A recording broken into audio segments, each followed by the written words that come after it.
Desde que o primeiro dinossauro foi descoberto, houve uma preocupação em tentar entender como esses animais se pareciam em vida.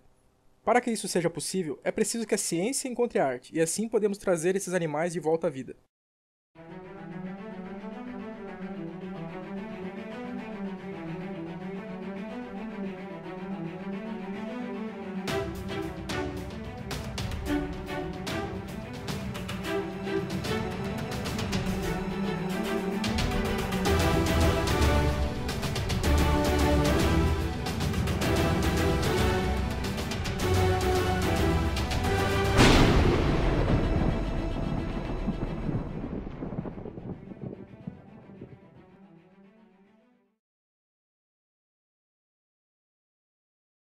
Representar artisticamente animais que foram extintos há milhões de anos não é apenas uma questão de imaginação e gosto pessoal.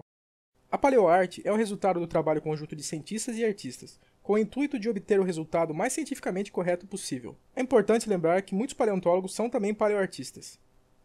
O termo paleoarte foi criado pelo artista americano Mark Hallett, no final dos anos 80, e é a tentativa de reconstruir ou descrever através da arte criaturas e ambientes pré-históricos, tomando como base as evidências científicas mais atuais.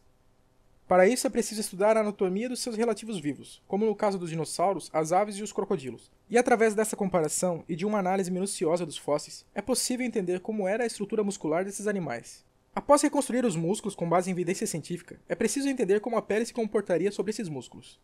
Detalhes como escamas, penas e cor são mais especulativos, mas ainda assim sempre são baseados nas possibilidades mais cientificamente plausíveis, principalmente através da observação de relativos vivos. Essas representações podem variar entre desenhos, pinturas, esculturas e, mais recentemente, modelagem 3D. E podem ser representações de restos fósseis, para fins de estudo, ou representações de animais pré-históricos em vida em seus ambientes.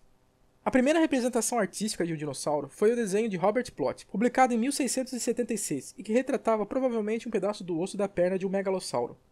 Em 1830, um geólogo inglês chamado Henry de la Biche pintou Duria Antiquior, a primeira representação artística de uma cena pré-histórica com base em evidências fósseis. A versão original foi feita em aquarela e foi reproduzida em litografias e pinturas a óleo. As primeiras representações de dinossauros, ainda que completamente equivocadas, só surgiram por volta de 1851, quando o artista Benjamin Waterhouse Hawkins criou, com o auxílio técnico de Richard Owen, os esboços e depois as esculturas dos dinossauros do Palácio de Cristal. Hawkins foi responsável também pelas primeiras representações de dinossauros do continente americano. Mas provavelmente o nome mais importante e influente da paleoarte clássica foi Charles Robert Knight, um artista americano que ganhou fama no final do século XIX. Suas representações estão em vários museus dos Estados Unidos e foram as principais ilustrações das enciclopédias e livros sobre o assunto até meados dos anos 50. Apesar de algumas falhas anatômicas que para nós hoje são evidentes, o trabalho de Knight impressiona até hoje pela qualidade impecável e o realismo de suas pinturas. Charles Knight foi responsável também por influenciar a representação dos dinossauros no cinema na primeira metade do século XX. Filmes como O Mundo Perdido, de 1925, e King Kong, de 1933, mostram dinossauros completamente baseados nas representações de Knight. Durante os anos 50, um artista tcheco chamado Zdeněk Burian se tornou tão popular quanto Charles Knight, e também teve forte influência no cinema desse período. Seu estilo era quase que uma continuidade do trabalho de Charles Knight, com toda a qualidade e realismo, só que mais atual para a época.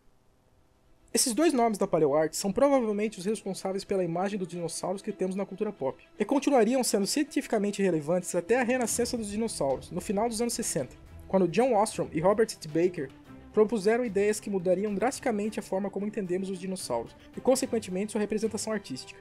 E ainda assim permaneceram bem populares até o final dos anos 80, quando as ideias de Ostrom e Baker se tornaram mais conhecidas pelo grande público. Mas este é o assunto para um próximo episódio.